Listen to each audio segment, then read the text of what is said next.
In the land of Israel, a darkness had settled over the hearts of men. King Ahab ruled, but the people's eyes were fixed on idols. They had forgotten the God who had delivered their fathers. Among this corruption rose a man, not of wealth or power, but of quiet courage, a man named Elijah.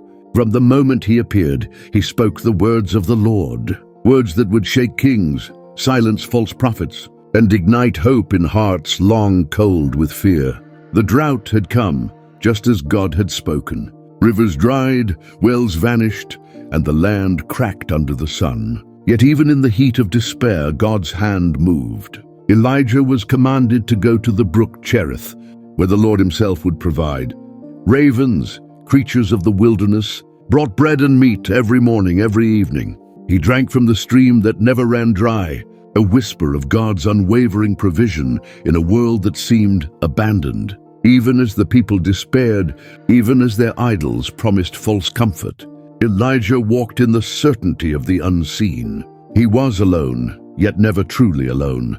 Each step he took was guided by a God who spoke through silence, through sustenance, through faith that cannot be measured by what the eyes see. If you are already among this new ministry, congratulations. But if you're new here, hit the subscribe button so you don't miss on anytime we upload new soul awakening videos.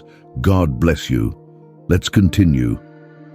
King Ahab heard whispers of this prophet. The fire in Elijah's heart burned with a message. Obedience to God would outlast the lies of men. And so, he confronted the king not with swords or armies, but with words that carried the weight of heaven. The people watched, uncertain. Fear and hope danced together in their hearts. And the drought continued, a shadow over the land, a reminder that the God of Israel was not a distant rumor but a force of unshakable power. It is here that we pause. Notice how even in silence God prepares, how even in emptiness he provides. This is the hand of a God who moves quietly, but with unstoppable purpose. Follow the story, because what is coming will shake the very foundations of what men thought was possible. To understand the weight of Elijah's mission, we remember the struggles of God's people in Egypt. Long before Israel wandered in this land, they were oppressed, enslaved, and forced into harsh labor. They cried out to God for deliverance, and God heard them. He raised Moses as a deliverer, performing signs and wonders, guiding them from bondage into freedom. The suffering of Egypt, the cries of the oppressed echo even here in Israel, reminding us that God's hand moves in times of silence, hardship, and uncertainty. Elijah, like Moses before him, faced a people who did not always listen, leaders who resisted, and a land that seemed deaf to the voice of God. He moved through scarcity, uncertainty, and danger, relying on God's provision as the Israelites had relied on him for bread, water, and deliverance in Egypt. The parallels are clear. The same God who delivered his people from oppression now moves silently through the wilderness, unseen yet powerful, preparing the land, preparing the hearts, preparing his prophet. The Lord said to Elijah, "Go now to Zarephath of Sidon and dwell there. I have commanded a widow to feed you." And so he went, trusting. A widow, struggling to survive, gave him her last meal, and the meal never ran out. Bread and oil, enough for every day, enough for every test. This was not magic, not coincidence. This was God showing that even the smallest faith, when aligned with him, becomes an instrument of miracle. Elijah stayed. He waited. Each day he watched the widow's household, seeing the power of God moving quietly, steadily, as if the earth itself was holding its breath. The suspense of what would come next weighed upon him, but he did not falter. Every sunrise brought provision. Every night brought peace. And the drought persisted, longer than any man had known. The people's whispers grew. Some wondered if God had abandoned them. Some hoped silently. Elijah moved among them, unseen in some places, commanding in others. His presence alone spoke of authority, courage, and faith that could not be shaken by the fear of men. Notice this: courage is not loud. Faith does not always roar. Sometimes it walks silently through drought, waits by a brook, and eats from the hand of God when no one is watching. Questions rise in the mind. Would I trust God in such a desert? Would I obey when no one else believes? Hold these questions close as the story unfolds. The suspense of God's next move is almost unbearable. Will the king listen? Will the people change? Will the drought break? Each moment stretches, each day brings tension, each miracle seems distant until God acts, and he always acts. In Zarephath, the widow gives her last meal. Elijah blesses it, and the jars never run empty. The oil multiplies, the bread sustains. Every bite, every drop is a message. God provides, even when the world screams scarcity. Each miracle carries a lesson, a weight, a truth to hold. The fire of God had moved quietly, but surely. Elijah had witnessed God's provision, the jars of oil that never ran empty, the widow's household sustained by a faith greater than fear. Yet, the land still hung in tension. The people of Israel murmured among themselves.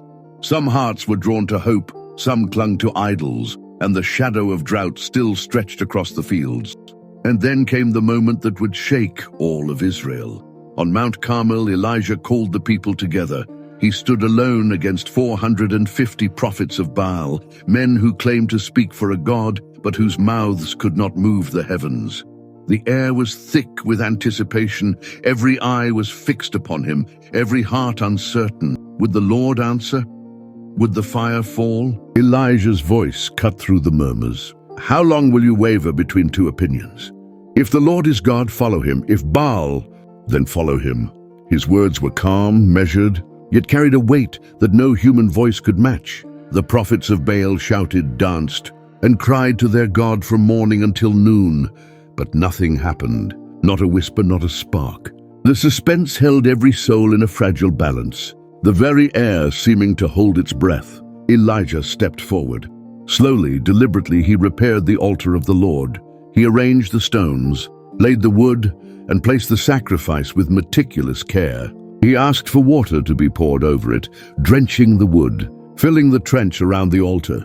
And then he prayed, not with spectacle, not with flair, but with the quiet authority of a man chosen by God.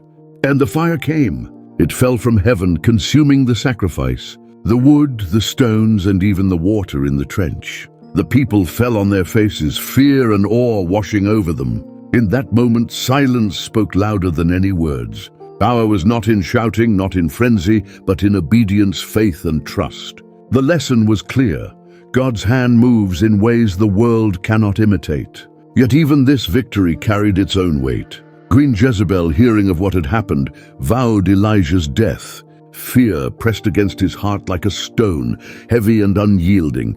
He fled into the wilderness alone once more. The weight of the mission, the danger of enemies, and the uncertainty of the people's hearts threatened to crush him.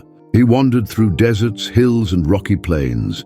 And yet God's provision followed. Bread, water, rest, strength, unseen, quiet, unending. And there in that solitude, God came not with fire, not with wind, not with earthquakes, but with a gentle whisper. A sound so soft it could almost be missed. Elijah covered his face, sensing the presence of the Almighty, realizing that even in the quietest moments, God's power is absolute and his timing perfect. In those silent hours, Elijah reflected, the victory on Mount Carmel had shaken the people, yet their hearts wavered. Fear of Jezebel still lingered. How easy it is to falter even after witnessing miracles. He thought of the Israelites in Egypt, bound by slavery, crying out to God for deliverance. Their suffering had been immense, their hope fragile, yet God moved on their behalf. The same God who delivered them could move now, even in times of silence, even in the wilderness of fear. Questions rose in the mind. Would I recognize God's presence in whispers? Miracles are preceded by preparation. Courage is tested in silence, and faith is refined in the wilderness. Elijah's journey shows us that the work of God is often invisible, yet unstoppable. The wilderness had been a place of testing, a place where fear and courage danced together, where patience was stretched and faith refined. But now the story was poised to pass into the hands of another, Elisha, a man of steadfast heart and quiet strength. Elisha would carry forward the mantle of God's power, demonstrating that obedience and faith could unlock miracles beyond imagination. As dawn broke over the hills, the wind whispered through the tall grass, carrying with it a tension that could be felt in every heart. Elijah approached Elisha, his robe rustling softly. He lifted the mantle, simple, unadorned, and laid it upon Elisha's shoulders. The weight was more than fabric. It was authority, a calling, a covenant with God himself. Elisha's eyes widened, his breath caught. This was not merely inheritance, but a divine anointing, a transfer of heaven's power. The air was thick with anticipation, the kind that made every leaf, every stone, every breeze feel alive with expectation. Started early that morning. The air felt different, heavier, like heaven was preparing for something uncommon. Elijah walked ahead slowly, leaning on his staff. Elisha followed close behind, watching every step. He knew, deep down, that something final was coming, but he didn't want to face it. They reached Gilgal. Elijah stopped, looked at Elisha and said softly, "My son, stay here, the Lord has sent me on." But Elisha shook his head. "As long as the Lord lives, and as long as you live, I will not leave you." They walked to Bethel, then to Jericho, then to the Jordan. Prophets came out whispering, "Do you know today the Lord will take your master away?" Elisha nodded, eyes heavy. "I know, keep silent." When they reached the Jordan River, Elijah rolled up his mantle and struck the water. The river opened, spreading apart like two giant walls. They stepped onto dry ground, walking in silence. Then it happened. The wind rose, slow at first, then stronger. Trees shook, dust lifted. The sky above them split with brightness. Suddenly a chariot of fire appeared, and horses of fire with it. They raced between the two men like lightning tearing the earth open. The sound was like a roar. Wind, fire, power. Elisha fell back, shielding his face. Elijah stood firm, looking into the blaze. Then a whirlwind spiraled from the heavens. It wrapped around Elijah, lifting him off the ground. His cloak fluttered in the wind. His beard and hair whipped like he stood in a storm. Elisha cried out, my father, the chariot of Israel and its horsemen."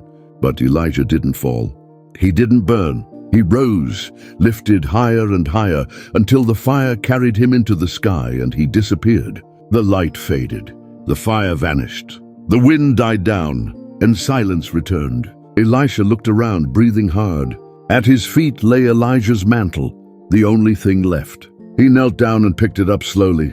The weight felt different now, heavier, sacred, like destiny itself had dropped into his hands. His tears flowed, but his spirit strengthened. The time of Elijah had ended. The time of Elisha had begun. He walked back to the Jordan River. The water rushed again, blocking his path. Elisha held the mantle up. He struck the water just as Elijah had done and shouted, "Where is the God of Elijah?" The river answered immediately.